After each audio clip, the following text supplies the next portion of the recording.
이 시각 주요 뉴스입니다. 단식 중인 민주당 이재명 대표가 쌍방울 대북 송금에 관여했다는 의혹과 관련해 오늘 오전 검찰에 출석합니다. 검찰은 150쪽에 달하는 질문지와 함께 의료진을 대기시키는 등 준비를 마쳤습니다. 검찰이 허위 인터뷰 의혹을 선거농단으로 규정하고 김만배, 신학림 씨의 사전 공모 정황을 입증하는 데 수사력을 모으고 있습니다. 여당이 배후를 밝히겠다며 맹공에 나서자 민주당은 이재명 죽이기라며 강력히 반발했습니다. 첫 전술핵 공격 잠수함을 공개한 북한이 정권 수립일을 맞아 대규모 심야 열병식을 열었습니다.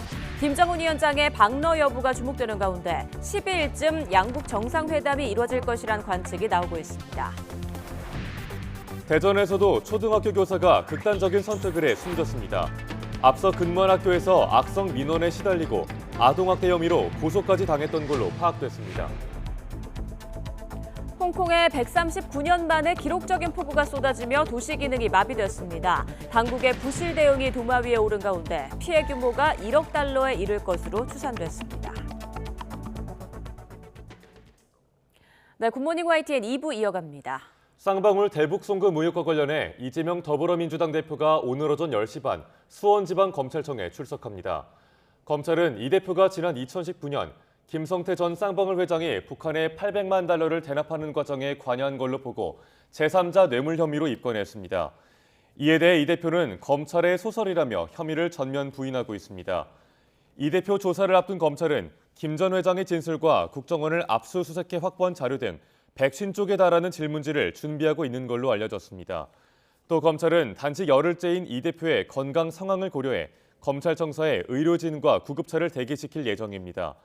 3주 전 백현동 개발사업 특혜 의혹으로 서울중앙지검에서 조사를 받은 이 대표에 대한 검찰 소환은 올해 들어 5번째입니다. 국민의힘은 김만배 씨의 허위 인터뷰 의혹과 관련해 선거 조작 범죄의 배후를 밝히겠다며 공세 수위를 높이고 있습니다.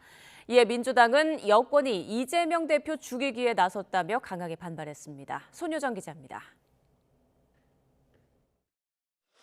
뉴스타파가 공개한 김만배 씨 인터뷰 전문을 확인한 국민의힘은 이번 사건을 계획적이고 치밀한 선거 조작으로 규정했습니다. 김 씨의 언급과는 정반대로 윤석열 당시 검사가 부산저축은행 사건 피의자에게 커피를 타주며 수사를 무마했다고 거짓 보도했던 겁니다. 사건의 배후를 철저히 규명하겠다고 목소리를 높이며 민주당과 당시 대선 후보였던 이재명 대표를 정조준했습니다. 누가 대선 공작을 기획했는지, 누가 실행에 옮기고 누가 유포 확산시켰는지 그 전모를 낱낱이 밝혀내야 합니다. 그리고 가담한 범죄자들은 누가 됐든 단죄해야 합니다. 국회에 출석한 한동훈 법무부 장관과 이동관 방송통신위원장도 각각 철저한 수사와 가짜뉴스 근절을 강조하며 힘을 보탰습니다. 어떤 특정 언론들이 자기들이 미는 후보를 당선시키기 위해서 그렇게 유리한 보도를 검증 없이 허위인 줄 알고 보도했다면 그건 당연히 문제죠. 언론 조작으로 이익을 얻으려는 정치 세력이 있었고 실행하는 이런 단계적 그 메커니즘이 그 입증이 된다면 저는 모두 다 그 처벌을 받아야 한다. 민주당은 즉각 반발했습니다. 여당이 걸핏하면 대선 불복 프레임을 꺼내든다고 깎아내리며 집권당의 자신 없는 모습만 드러날 뿐이라고 맞받았습니다. 집권당으로서 자신 없는 모습이자 믿음지 못한 모습입니다. 그런 식이라면 민주당을 국정 파트너로 인식하지 않는 여당 행태는 총선 불복입니까? 특히 불법 대북 송금 의혹 관련 이재명 대표의 검찰 조사를 앞두고 집요한 이재명 죽이기에 나섰다며 비판 수위를 끌어올렸습니다. 검찰의 이재명 죽이기가 찰거머리처럼 집요합니다. 이건 수사가 아니라 탄압이고 사냥입니다. 이재명 대표도 김만배 씨 인터뷰 관련 보도에 대해 반역죄라고 한 김기현 대표 발언을 두고 전체주의적 사고와 맞닿아 있다고 직격했습니다. 지금의 여당 대통령 후보를 비판한 언론이 국가 반역이라면 결국은 국가는 무엇입니까? 윤석열 후보가 곧 국가다. 이런 사고가 배어 있다고 생각합니다. 검찰이 특별팀까지 꾸려 수사의 속도를 내는 만큼 여야의 대치 전선도 더욱 가팔라질 것으로 보입니다. YTN 손유정입니다. 김만배 씨 허위 인터뷰 의혹으로 부산저축은행 부실 사태가 다시 주목받는 가운데 국민의힘이 책임의 화살을 문재인 전 대통령에게 돌렸습니다. 사건 은폐의 주범이라고 주장했는데요. 민주당은 무혐의 처분된 사건을 가져와서 흑색 선전을 펼친다며 반발했습니다. 권남기 기자입니다. 국민의힘은 부산저축은행 부실 사태의 주범으로 노무현 정부 때 청와대 민정수석을 지낸 문재인 전 대통령을 지목했습니다. 지난 2003년 부산저축은행을 조사하던 금감원에 전화해 선처를 요구했고 문 전 대통령 지분이 있던 법무법인은 뇌물성 수임료까지 받았다고 주장했습니다. 부산저축은행으로부터 단순한 빚독촉 업무를 그냥 해결해주고 4년간 59억 원이라는 뇌물성 수임료를 받은 것도 사실로 확인됐습니다. 대규모 분식회계와 배임, 불법 대출 등 각종 의혹 속에 막대한 피해를 불러왔던 사태의 책임을 문 전 대통령에게 돌린 겁니다. 민주당은 곧바로 반발했습니다. 수사 무마 의혹은 10년 전인 지난 2013년 박근혜 정부 당시 검찰이 무혐의 처분을 내렸다며 흑색 선전, 꼴불견이란 격양된 반응을 내놨습니다. 과거 윤석열 대검 중수부 2과장이 부산저축은행 불법 대출을 부실 수사했다는 의혹과는 전혀 다른 사건으로 물타기하려 한다는 겁니다. 최근에 언론에 공개돼 바 있는 윤석열 대통령과 관련된 부산저축은행 사건에 대한 일종의 물타기 전략이 아닐까 싶습니다. 신고 권력 간 신경전은 일본의 원전 오염수 방류 문제를 놓고도 펼쳐졌습니다. 국민의힘은 오염수 방류가 우리 바다에 미칠 영향이 미미할 거란 사실을 문재인 정부가 알고 국제해양법 재판소 제소를 포기한 정황이 있다고 몰아세웠고 문재인 청와대는 더는 외교 이의 제기를 하지 못하고 제소를 포기한 것이 아닌지 입장을 밝혀야 할 것입니다. 민주당은 건강에 대한 국민적 우려를 괴담치부하며 정부와 여당이 일본의 대변인 노릇만 하고 있다고 받아쳤습니다. 3, 40년 동안 바다에 방류됩니다. 우리 다음 세대가 내부 피폭으로 건강에 문제가 생기지 않을 거라고 어떻게 확신하실 수 있습니까? 여야가 첨예하게 맞선 상당수 현안은 전임 정부와 현 정부의 국정 철학과 연결돼 있는 만큼 앞으로도 신구 권력의 충돌은 반복될 가능성이 커 보입니다. YTN 권남기입니다. 더불어민주당 안민석 의원과 한동훈 법무부 장관이 내년 총선 출마 여부를 두고 대정부 질문에서 날선 발언을 주고받으며 충돌했습니다. 안 의원이 한 장관의 답변 태도를 문제 삼자 한 장관은 안 의원에게 훈계 들을 생각이 없다고 맞받았습니다. 직접 들어보시죠. 내년 총선 출마하십니까? 제가 여러 번 말씀드렸는데요. 저 제 임무를 다 하겠습니다. 정치는 하실 거죠? 그런 문제를 대정부질에서 물을 거는 아닙니다. 의원님은 출마하십니까? 네, 저는 하죠. 네. 잘 되길 바라겠습니다. 역대로 한 장관처럼 국회의원들과 싸우는 장관 이런 모습을 저는 보지 않았습니다. 의원님은 의원입니다. 내용의 문제가 아니라 장관의 태도에 심각한 문제가 있다고 봅니다. 의원님 평가고요. 저는 제가 판단해서 잘 답변하겠습니다. 사과하십시오. 의원님은 위원님에 있는 지역구의 국민들한테 욕설을 문자로 보내신 분이잖아요. 그분이 여기 와서 누굴 가르치려고 든다는 거죠. 적절치 않다고 봅니다. 처음에 안민석 의원님께서 정치 출마부터 물으셨습니다. 저는 이 부분에 대해서는 오늘 대정부 질의에 적절한 질문은 아니었다고 생각을 하고요. 그러나 법무부 장관님께서도 답변을 그냥 좀 공손하게 하시는 게 좋을 것 같습니다. 네, 주요 현안을 놓고 여야의 대치 전선이 가팔라진 가운데 야당 일각에서 대통령 탄핵을 시사하는 발언이 또 나와 논란이 일고 있습니다. 연말까지 이어질 정기국회 내내 날선 공방이 불가피해 보입니다. 정현우 기자입니다.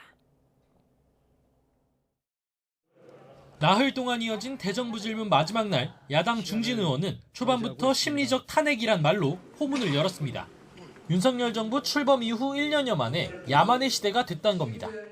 대한민국의 대통령이 맞는가에 대한 의구심을 가지게 되었습니다. 현재 대통령에 대해 심리적 탄핵 상태에 있습니다.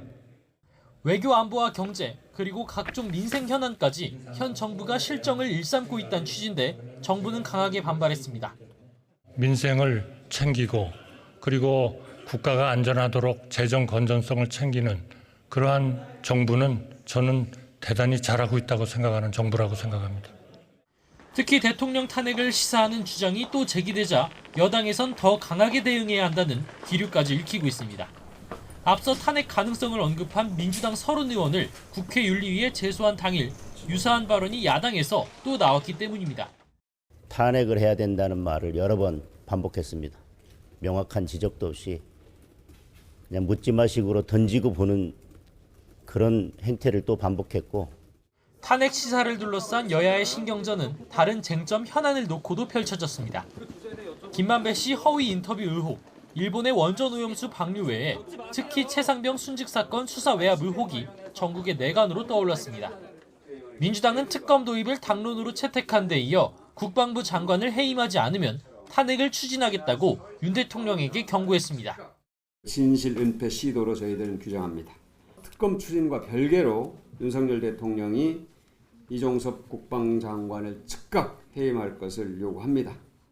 하지만 국민의힘은 경찰 수사는 지켜보지 않고 국정 발목만 잡으려 한다며 장관이 물러나며 생길 안보 공백은 어떡할 거냐고 발끈했습니다.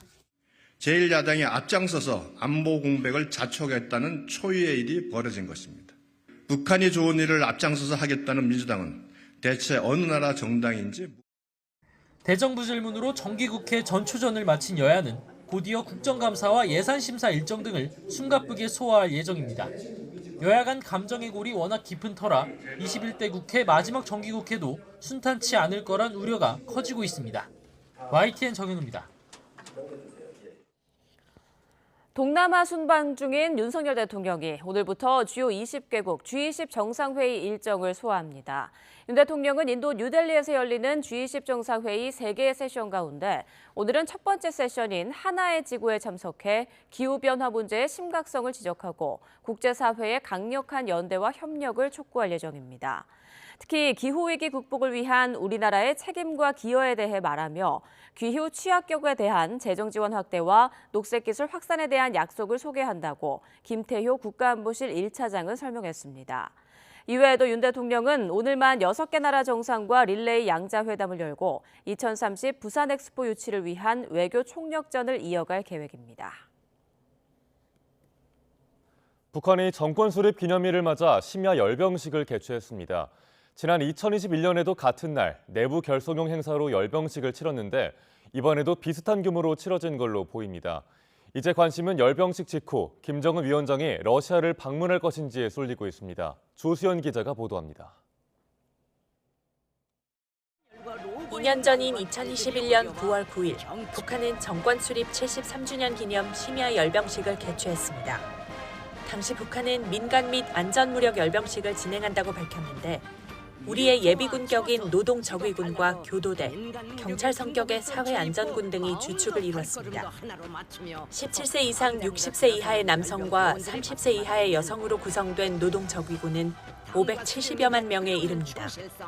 당시 재래식 무기 외에 전략 무기는 등장하지 않았는데 이번 열병식도 국방력을 과시하기보다는 내부 결속용 행사로 치렀을 것으로 보입니다.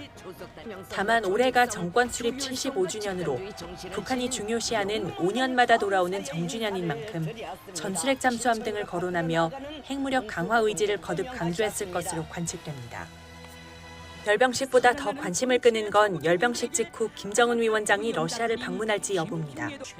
내일부터 블라디보스토크에서 연례 동방경제 포럼이 열리는데 김정은 위원장과 푸틴 대통령의 회담이 열릴 것이라는 관측이 힘을 얻고 있습니다.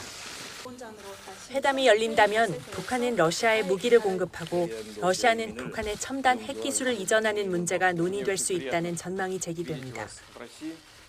앞서 세르게이 쇼이구 러시아 국방장관은 최근 북한과의 연합훈련 가능성을 거론하는 등 북러가 한층 밀착하는 양상입니다. 북한은 이를 핵 고도화는 물론 국제사회의 제재를 돌파하는 수단으로 삼으려 할 것으로 관측돼 국제사회의 우려가 커지고 있습니다. YTN 조수연입니다. 북한이 수중에서 핵공격을 할 수 있는 전술핵 공격 잠수함을 처음으로 건조했다고 밝혔습니다. 이 잠수함은 전술핵을 탑재할 수 있는 SLBM 10발을 실을 수 있을 걸로 추정되는데요. 그만큼 핵 위협은 더 커졌다고 평가할 수 있지만 실제로 운용이 가능할지는 미지수입니다. 임성재 기자입니다.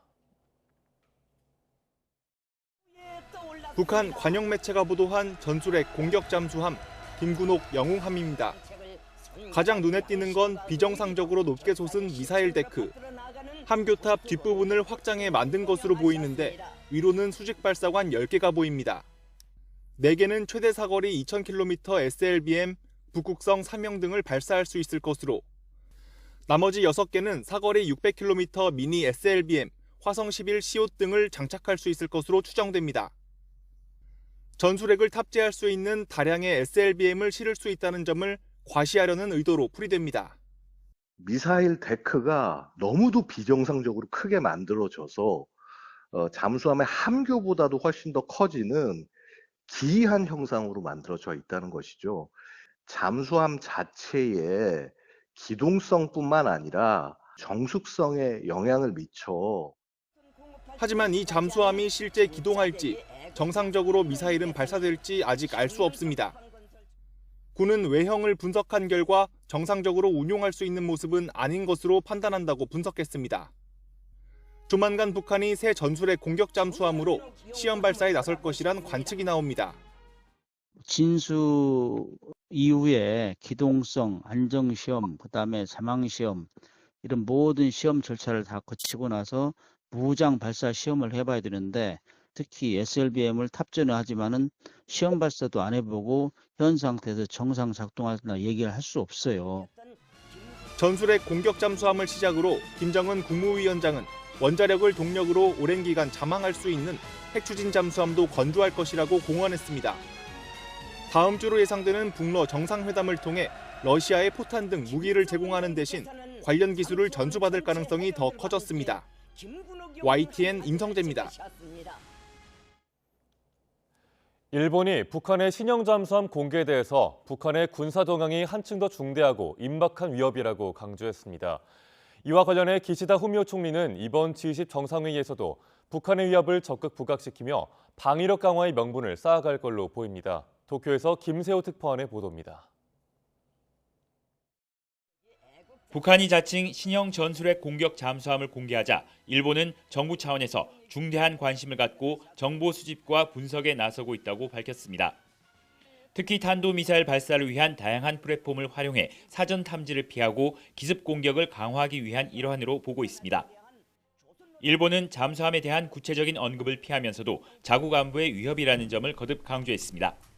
北朝鮮の軍事動向は我が国の安全保障にとって従前よりも一層重大かつ差し迫った脅威となっていると認識をしています。 G20 정상회의에 참석하는 기시다 후미오 총리는 북한의 핵 미사일 위협 수단이 다각화, 고도화되고 있다는 점을 부각할 것으로 보입니다. 또 G20 정상회의에서는 러시아의 우크라이나 침공에 대응하기 위한 논의가 이루어질 전망인데, 최근 북한과 러시아의 군사협력 가속화 조짐에도 견제의 목소리를 높일 가능성이 있습니다. 오염수 방류로 갈등을 빚고 있지만 아세안 정상회의 기간 중일 양측이 비난을 자제하며 중국과의 대화 여지를 어느 정도 남긴 상황. 日本の立場を申し上げた、これは詳細については今申し上げた通りであります。それについて、中国の反応等について申し上げることは控えると申し上げています。 이 때문에 기시다 총리가 중국에도 북핵 대응을 위한 협조를 요구할 수도 있을 것으로 보입니다. 방위력 증강의 필요성에 대한 목소리를 국내에서 높이고 있는 일본. 북한의 신형 잠수함 공개는 이러한 목소리에 더욱 힘을 싣는 결과를 낳을 수 있다는 분석이 나오고 있습니다. 도쿄에서 YTN 김세호입니다.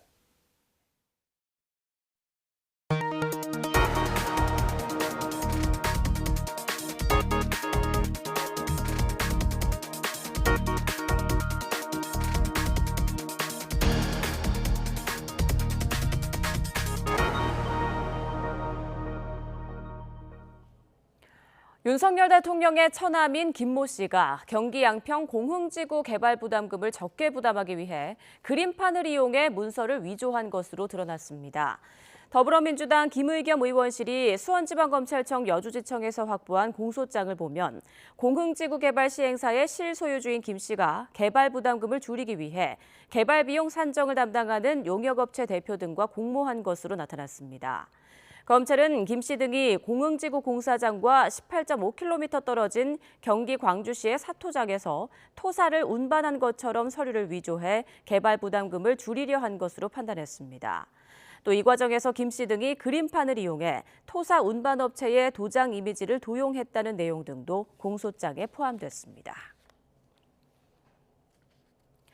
남성을 강제추행한 혐의로 재판에 넘겨진 김병관 전 더불어민주당 의원이 1심에서 징역형을 선고받았습니다. 수원지방법원 성남지원은 어제 강제추행 혐의로 기소된 김 전 의원에게 징역 10개월에 집행유예 2년을 선고했습니다.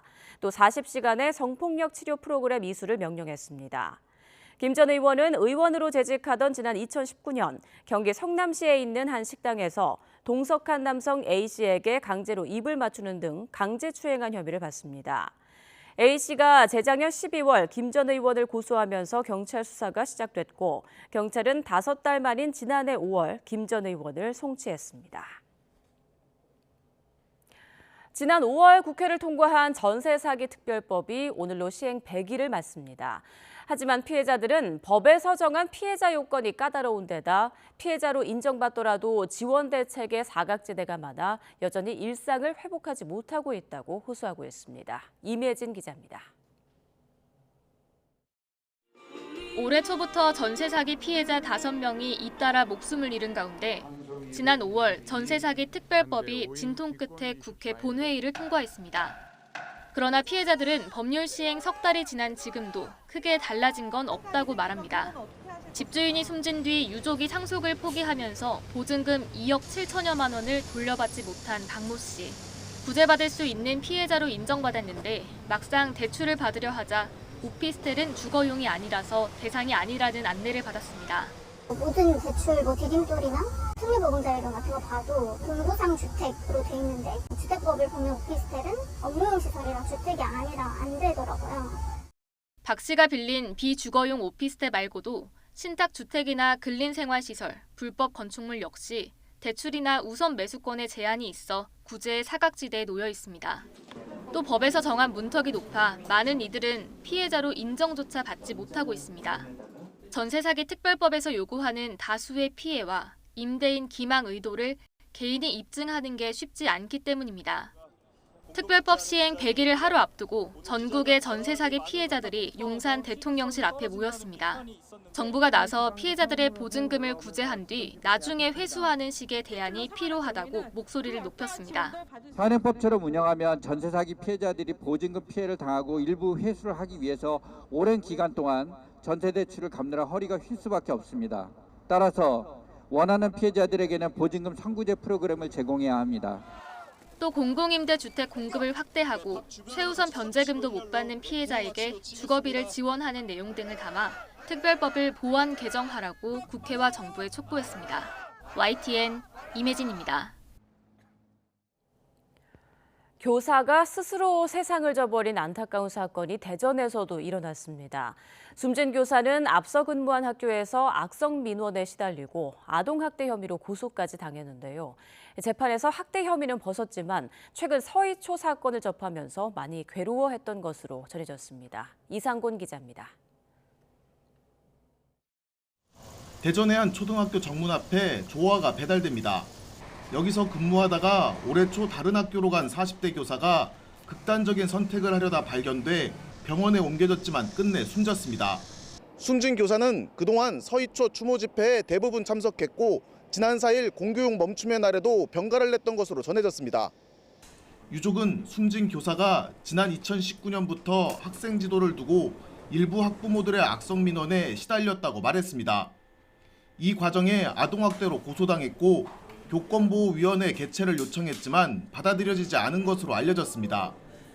1년 뒤 아동학대 혐의는 무혐의 처분을 받았는데 이후에도 악성 민원이 계속됐다고 유족은 밝혔습니다. 왜 우리 애하고 같은 복도에 그 선생을 집어넣어놨냐. 당장 딴 데로 옮겨라. 그 다음에 코로나 시즌에 정문 앞에서 이렇게 마스크 시도 같은 거 하는 그거를 또 하고 있었더니 왜 우리 애가 무서워서 학교도 못 가게 거기다 세워놨느냐. 당장 치워라 했대요. 유족은 오랜 기간 정신과 치료를 받은 고인이 서희초 사건을 접하면서 괴로워했고 최근 정신적으로 많이 힘들어했다고 말했습니다. 그 멈추는 날에는 꼭 참여를 하겠다. 그랬더니 교장님이 면담을 요구하겠다고 했다든가 그러면서 엄청 스트레스를 받았던 걸로 기억을 하고 교육부 장관이 파면 해임을 하겠다라고 하니까 진짜 너무 쉽게 생각한다고. 한 동료 교사는 학교 앞에 놓인 국화 앞에 엎드린 채 한동안 고인을 추모했습니다. 민원은 학부모랑 생활권을 겹치시다 보니까 동네에서 마주치곤 하셨을 때 상당히 힘들다는 얘기들을 많이 하셨었는데요. 아동학대법 개정이 반드시 이루어져서 다시는 이런 희생자가 절대 나오지 않도록 했으면 좋겠습니다. 교사노조는 철저한 진상규명을 촉구했습니다. 극단적인 선택을 하기까지의 그 과정들을 교육청이 직접 나서서 명명백백하게 밝히고 그 밝히는 과정에서 책임을 져야 할 사람이 있다면 책임을 요구하고. 대전시 교육청은 교사의 사망 원인을 철저히 조사해 악성 민원과 연관성이 확인되면 수사기관에 고발할 계획이라고 밝혔습니다. YTN 이상군입니다. 악성 민원에 시달리다가 숨진 대전 초등학교 교사가 피부 조직을 기증한 사실이 알려졌습니다. 유족들은 교사가 생전에 여러 번 장기 기증 의사를 밝혀 가족회의를 열고 화상 환자들을 위해 피부 조직 기증을 결정했다고 말했습니다. 원래 다른 장기도 기증하려고 했지만 사망 과정에서 많이 손상돼 피부 조직 기증만 가능했던 것으로 전해졌습니다. 이주호 부총리 겸 교육부 장관은 교원의 마음 건강과 회복 지원을 위해 교육부와 보건복지부가 공동 TF를 만들기로 했다고 밝혔습니다. 이 장관은 어제 국회 대정부 질문에서 국민의힘 허은하 의원의 질의에 서희초등학교 사태가 교육계에 큰 경종을 울린 것 같다며 이같이 답했습니다. 특히 교사 한 명 한 명이 소중하고 많은 아이의 학습뿐 아니라 정서에도 영향을 미치는 분들인 만큼 교사들의 정신 건강에 대해서는 특별히 지원하는 대책이 필요하다고 강조했습니다. 국가인권위원회가 수요 시위 과정의 인권 침해를 경찰이 방치한다는 일본군 위안부 피해자 지원단체의 진정을 기각하는 과정에 위원들 간 충돌이 있었던 걸로 나타났습니다. 인권위에 따르면 인권위 소위원회 침해구제 제1위원회는 지난달 1일 정의기억연대 등 단체들의 진정에 대해 참석위원 3명 중 2명 기각, 1명 인용 의견을 토대로 기각을 결정했습니다. 이 과정에서 인용 의견을 냈던 한 위원은 3명 이상의 찬성이 있을 때만 소위원회 의결 조건으로 한다는 규정에 반한다며 위원장에게 문제를 제기했지만 받아들여지지 않은 걸로 알려졌습니다.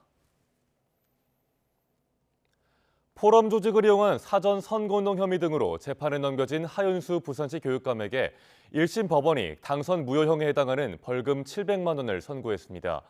검찰 공소사실을 빠짐없이 유죄로 인정한 재판부는 당선을 위해 수단과 방법을 가리지 않은 범행이라고 지적했습니다. 차상은 기자입니다. 하윤수 부산시 교육감이 굳은 얼굴로 법정에 들어섭니다. 지방선거를 앞두고 포럼을 설립해 사전 선거운동한 혐의 등으로 기소된 하 교육감에게 1심 법원은 벌금 700만 원을 선고했습니다. 불법 선거운동과 출신 학교 명칭 허위 공표 등 검찰의 공소사실이 모두 유죄로 인정됐습니다. 재판부는 중대한 선거 범죄에 해당한다며 당선이라는 목적을 위해 수단과 방법을 가리지 않아 비난 가능성이 크고 반성하는 모습도 보이지 않는다고 양형 이유를 밝혔습니다. 하 교육감은 자신이 포럼을 설립하지 않았고 선거운동을 위한 조직도 아니었다고 주장했지만 재판부는 받아들이지 않았습니다. 하 교육감과 함께 기소된 포럼 임원들에게도 재판부는 벌금 300에서 500만 원을 각각 선고했습니다. 앞서 검찰은 하 교육감이 지난해 지방선거를 앞두고 설립한 포럼을 마치 선거 사무소처럼 운영하고 출신 학교를 졸업 당시가 아닌 현재 이름으로 알려 공직선거법을 위반했다며 벌금 700만 원을 구형했습니다. 선고 직후 하 교육감은 취재진 질문에 대답하지 않은 채 서둘러 법원을 떠났고 재판 판결에 대해서 뭐 억울한 점이 있으시면 이렇게 좀 공식적으로 말씀을 해주시죠. 항소 의지와 함께 교육 정책도 흔들림 없이 추진하겠다는 입장을 SNS에 올렸습니다. 선출직 공무원이 공직선거법 위반으로 벌금 100만 원 이상을 선고받고 판결이 확정되면 직을 잃게 됩니다. YTN 차상훈입니다. 최근 강력 범죄가 잇따르자 경찰은 윤석열 대통령 지시로 조직 개편에 착수했습니다. 순찰과 범죄 예방을 강화하는 게 핵심인데 한정된 인력으로 실효성을 높일 방안이 마땅치 않아 경찰의 고심이 깊습니다. 우철희 기자입니다.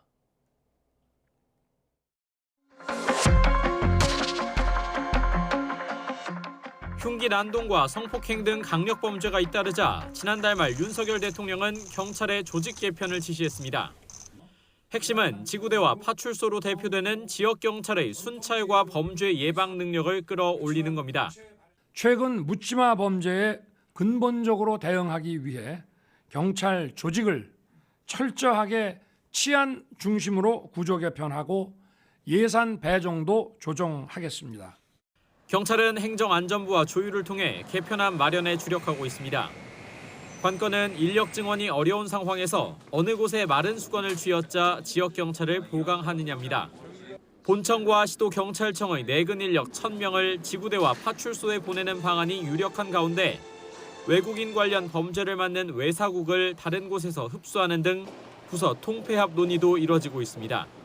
수사권 조정으로 폭증한 수사 업무에 대처하기 위해 올해 상반기에 늘려놓은 수사 인력 1,000명을 지구대나 파출소로 보낼 것이란 설도 나옵니다. 하지만 대통령실은 민생과 직접 맞닿은 수사 인력을 줄이는 일은 절대 없다고 못 박았습니다. 윤익은 경찰청장도 최근 내부 회의에서 단순히 지구대 파출소에 인력을 나눠주는 방식으로 조직을 개편하지는 않겠다고 공언했습니다. 지구대와 파출소는 전국에 약 2,000곳, 4교대 근무를 고려하면 8,000개 팀에 1명씩 늘려주는 것도 벅차기 때문입니다. 대통령 지시를 이행하면서 치안 강화의 실효성을 높일 묘안 찾기에 경찰의 고심이 깊을 수밖에 없습니다. 그래서 경찰은 관리자급 고참으로서 전체 인력의 절반가량을 차지하는 경위 경감급의 현장 투입을 활성화하기로 했습니다. 사건 처리에 필수적인 형사사법 정보 시스템 킥스 활용 능력 등을 점검한다면서 대대적인 감사를 예고한 것 역시 경위 경감급을 겨냥했다는 해석입니다. 이달 안에 조직 개편안의 구체적인 윤곽이 드러날 거란 관측 속에 경찰 내부 반발과 국민 여론 등도 변수가 될 전망입니다. YTN 우철입니다. 어린 아들을 제주에 버린 중국인 아버지가 구속돼 재판에 넘겨졌습니다. 아이 아버지는 생활고로 힘들어서 아들이 좋은 환경에서 자라길 바랐다며 범행을 인정했습니다. 보도에 고재영 기자입니다. 이른 아침 한 남성이 건물 기둥 뒤에서 몸을 수그려 무언가를 바라봅니다. 몸을 세워 다른 곳으로 가다 기둥으로 돌아와 한 번 더 살핍니다. 이 남성은 중국인 30대 남성 A씨로 지난달 25일 9살 아들 B군을 제주의 한 공원에 놔두고 사라졌습니다. 1시간 뒤 일어난 B군은 아버지인 A씨가 안 보이자 울면서 애타게 이곳저곳을 돌며 찾습니다. 이런 모습을 서귀포시청 공무원이 발견해 경찰에 신고했습니다. 노숙하던 부자를 목격한 사람들은 아버지가 안 보이면 아이가 불안해했다고 말합니다. 아버지가 잠깐 눈앞에 안 보였을 경우에 아이가 계속 불안해하고 되게 초조해하는 모습을 좀 보였습니다. 경찰은 수사에 나서 다음 날 A씨를 붙잡았습니다. A씨는 경찰 조사에서 아들이 더 좋은 환경에서 자라게 하고 싶어서 아들을 두고 갈 목적으로 제주에 왔다며 혐의를 인정했습니다. 또 A씨는 입국 전부터 아들에게 한국에서 살게 해주겠다고 여러 번 말한 것으로 확인됐습니다. 중국에서부터 이제 좀 여기 생활이 좀 어려우니까 그 좋은 한국 가서 좀 살게 해줬으면 좋겠다 너를 계속 암시를 계속 표현을 하고 아이한테도 주지시켰던 걸로. A씨 부자는 지난달 14일 비자 없이 입국할 수 있는 제주에 왔습니다. 제주에 도착한 A씨는 아들을 맡길 보호시설을 찾아다녔는데 마땅한 곳이 없어 범행을 저지른 겁니다. A씨는 남긴 편지에서 자신은 실패한 아버지이고 생활고 등으로 아이를 키울 형편이 아니라며 아이가 한국 가정 등에서 자라길 바란다고 썼습니다. 아들은 제주의 아동보호시설에 머무르다가 지난 7일 중국에 있는 친척집으로 돌아갔습니다. YTN 고재영입니다. 음주운전 혐의로 조사받던 불법 체류자가 도주를 시도했다가 1시간 만에 다시 검거됐습니다. 전북 곡창경찰서는 음주운전 혐의로 태국 국적 30대 A씨를 붙잡아 조사하고 있습니다. 불법 체류자인 A씨는 그저께 밤 10시 40분쯤 음주 단속에 적발돼 경찰서에서 조사받다가 화장실을 가겠다는 핑계로 달아났습니다. 경찰은 구체적인 도주 경위를 조사하는 한편 A씨를 놓친 경찰관을 감찰할 예정입니다. 최근 미국 고용 지표가 안정세를 보이면서 일각에서는 미국 경제가 골디락스 국면에 접어들었다 이런 평가가 나오고 있습니다. 이 골디락스라는 용어 영국의 동화에서 유래됐다고 하는데요. 정확히 어떤 경제 상태를 가리키고 또 우리 경제와는 어떤 관련이 있는 건지 나연수 기자가 보도합니다. 골디락스라는 여자아이가 아빠 곰, 엄마 곰, 아기 곰이 사는 집에 들어갑니다. 식탁에는 수프 3그릇이 차려져 있는데 하나는 너무 뜨겁고 하나는 너무 차갑고 나머지 하나는 뜨겁지도 차갑지도 않습니다. 배고픈 골디락스는 뜨겁지도 차갑지도 않은 중간 온도의 수프를 먹습니다. 적당히 미지근한 수프를 고른 골디락스. 1990년대 미국 경제가 과도한 인플레이션 없이 안정적인 성장세를 보이는 것을 빗대는 용어로 널리 쓰이기 시작했습니다. 최근 미국의 물가 상승률이 둔화하고 고용 지표도 안정세를 보이면서 미국 경제가 골디락스 국면에 접어들었다는 분석이 나옵니다. 9월 연방공개시장위원회 FOMC에서의 금리 동결 전망도 뚜렷해지는 분위기입니다. 전반적인 경기 부진과 물가가 상승할 수 있는 경제 여건이었음에도 불구하고 적절한 통화 정책을 통해서 유동성을 회수했고요. 그 과정에서 물가가 안정화되면서 전반적인 경제 여건이 개선된 것으로 이렇게 봐야 될 것 같습니다. 하지만 지금 시점의 골디락스는 어디까지나 경기 하강 국면에서 나왔습니다. 경기 침체가 우려만큼 심각하진 않지만 그렇다고 올 하반기와 내년 상반기 경제가 지금보다 나아지리라는 뜻도 아니라는 겁니다. 미 연준 입장에서는 야 이러다가 물가가 빨리 안 잡히는 거 아니야? 라고 하는 불안감을 여전히 계속 가지고 있는 거거든요. 그래서 미 연준이 추가적으로 금리 인상을 할 가능성을 시사를 해요. 미국 연준이 금리를 또 올릴 경우 한미 금리 역전폭은 더 확대되고 외국인 자본 유출과 환율 변동에 따라 우리 경제도 출렁일 수 있습니다. 골디락스 신호 이면에 미국 내 신용카드 연체율 상승, 학자금 대출 상환 재개 등의 변수도 있는 만큼 우리 금융당국도 다양한 시나리오를 염두에 두고 통화 정책을 고심할 수밖에 없습니다. YTN 나연수입니다. 금융기관이 파산했을 때 고객에 돌려받을 수 있는 예금자 보호 한도 상향 여부에 대한 논의가 막바지에 다다르고 있습니다. 금융당국은 내부적으로 반대 의사를 나타낸 가운데 달라진 경제 수준에 맞게 대폭 올려야 한다는 목소리도 여전히 나오고 있습니다. 엄윤주 기자입니다. 우리나라의 예금자 보호 한도는 23년째 5천만 원으로 묶여 있습니다. 주요국과 비교해봐도 낮은 수준입니다. 이런 상황에서 지난 3월 미국 실리콘밸리 은행 파산을 계기로 한도 상향 논의가 본격화됐습니다. 민관 합동 TF를 꾸리고 예금보험공사와 함께 제도 개선 방안을 논의 중인 금융당국도 늦어도 다음 달에는 관련 내용을 국회에 보고할 예정입니다. 예금자보호법 관련해서도 이미 오랫동안 논의가 진행이 되고 있는데 아마 하반기에서도 추가적 논의가 진행될 것으로 예상을 하고 있습니다. 일단 금융당국 내부적으로는 1억 한도 상향에 대해 부정적입니다. 한도를 올리면 은행이 예금보험공사에 내는 예금보험료도 인상돼 오히려 소비자들에게 부담을 준다는 겁니다. 이와 함께 금융시장에 과도한 머니무브를 부추겨 유동성 위기를 초래한다는 지적도 있습니다. 상대적으로 선호도가 높은 1금융권으로 돈이 쏠리거나 반대로 지난 2001년 한도를 올렸을 때처럼 저축은행으로 돈이 몰릴 수 있다는 겁니다. 여기에 최근 입법 지원기관인 국회 입법조사처도 자산이 많은 일부 상위 계층에게만 편익이 돌아갈 것이라며 상향 반대론에 힘을 싣고 있습니다. 하지만 여전히 한도를 높여야 한다는 의견도 만만치 않습니다. 물가 상승률과 글로벌 기준에 맞춰 당장 1억이 아니더라도 올려야 한다는 겁니다. 그래서 주요 선진국들과 비슷한 수준으로 상향 조정이 필요하다고 생각합니다. 그중에서도 특히 법인 예금의 경우는 평균적으로 잔고가 개인보다 많기 때문에 더 큰 폭의 상향이 필요합니다. 지금까지 여야가 예금자 보호한도 확대 취지로 앞다퉈 내놓은 법안은 11건. 아직 국회 차원의 본격적인 논의가 이뤄지지 않은 가운데 차라리 입법 논의보다 대통령 시행령으로 상황에 따라 유연하게 결정하는 게 더 적절하다는 목소리도 나옵니다. YTN 엄윤주입니다. 홍콩에 139년 만에 기록적인 폭우가 쏟아지며 도시 기능이 마비됐습니다. 곳곳이 침수되고 최소 2명이 숨진 가운데 당국의 부실 대응이 도마에 올랐습니다.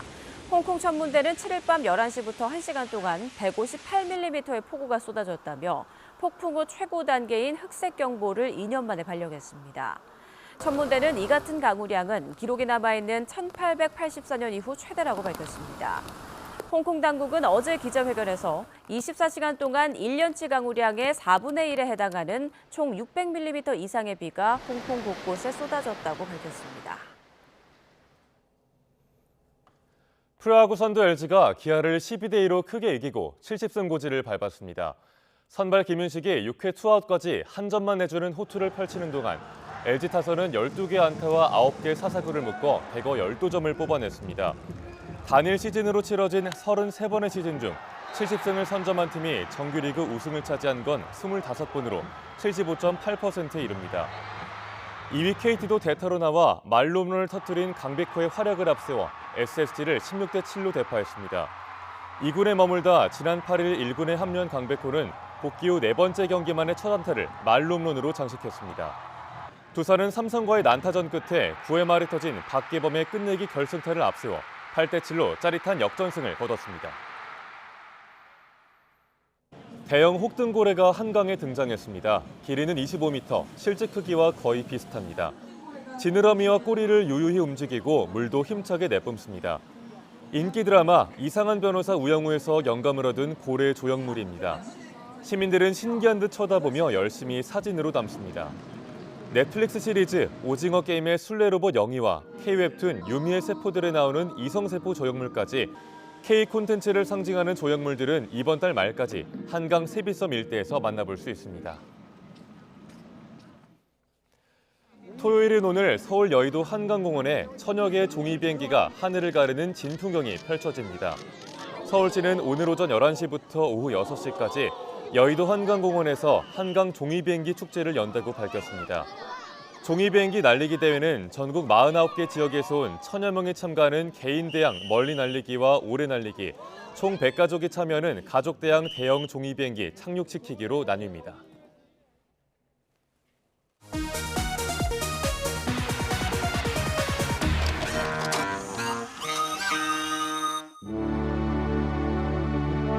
꿈의 자동차로 불리는 달리는 사무실입니다. 국내 완성차 회사 3개 회사가 모두 참여해 그동안 심혈을 기울여 개발한 컨셉트카와 신차를 선보입니다.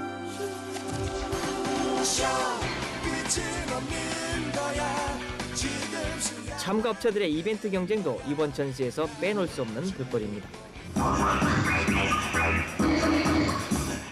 외국인으로 구성된 현악 사정조 재즈 연주단의 승부를 들고 있습니다.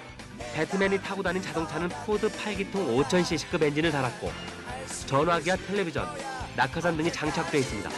그러나 전시된 18종의 자동차 가운데 관람객이 그나마 만져보거나 탈 수 있었던 차는 2-3개에 불과해 눈여겨를 하는데 그칠 뿐입니다. 주최 측의 운영 미숙으로 관람객들이 많은 불편을 겪은 점도 아쉬움으로 남았습니다. 애기가 자는데도 앉을 데도 없고 너무 힘들어서 지금 이 바닥에 앉아 있어요. 입장료도 비싸고요. 볼 곳도 하나도 없고. 수십 대가 넘는 대형 스피커에서 울려대는 소음으로 옆 사람과 대화조차 나누기가 힘듭니다. 정작 자동차와 관련한 설명은 알아들을 수조차 없습니다. 관람객들을 위한 편의시설마저 외면한 채 여기 애들 미아보호소가 어디 있는지 아세요? 미아보호소요? 미아보호소 잘 모르겠는데요. 구시물센터는 3층으로, 2층인지 잘 모르겠네요. 잠시만요. 저 죄송한데요. 국가기관 산업인 자동차 산업의 척도를 가늠하는 장 모터쇼. 미래 자동차 시장을 선점하기 위한 전초전으로 보고 있습니다.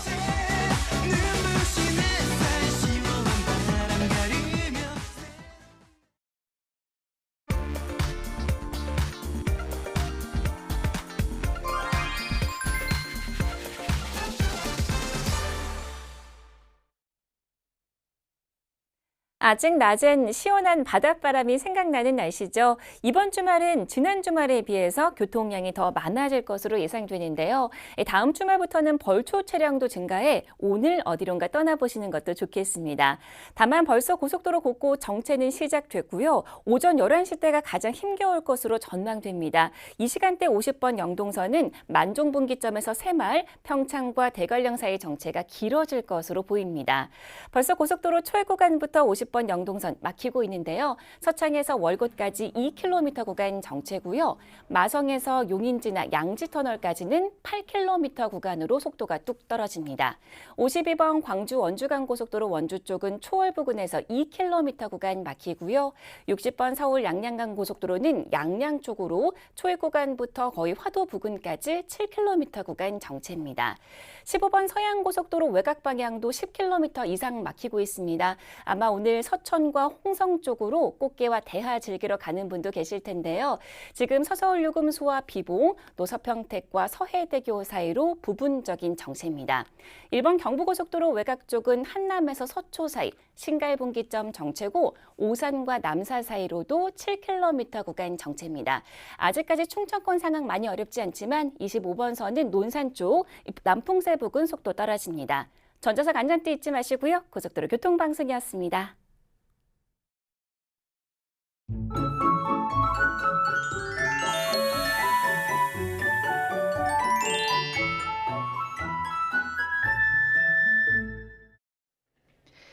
아침엔 선선합니다. 현재 서울 기온이 21도인데요. 하지만 낮에는 지금보다 기온이 크게 오릅니다. 서울의 낮 기온이 31도로 늦더위가 이어지니까요. 큰 일교차에 대비해서 겉옷 챙기시는 게 좋겠습니다.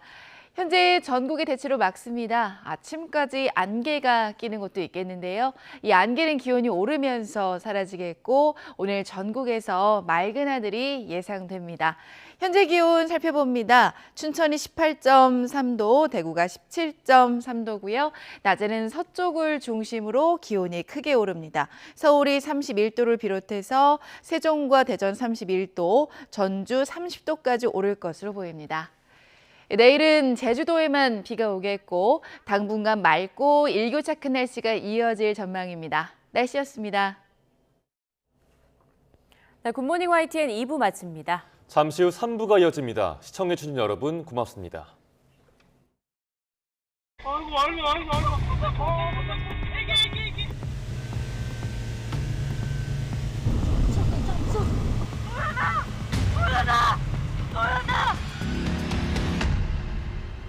차는 미쳐가지고 지가 막 가고 싶은 대로 가는 거예요. 이 원인 규명을 하려다 보니 제조사와 싸울 수밖에 없는 거예요. 차가 미친 거거든요. 책임은 국과수가 있는 겁니다.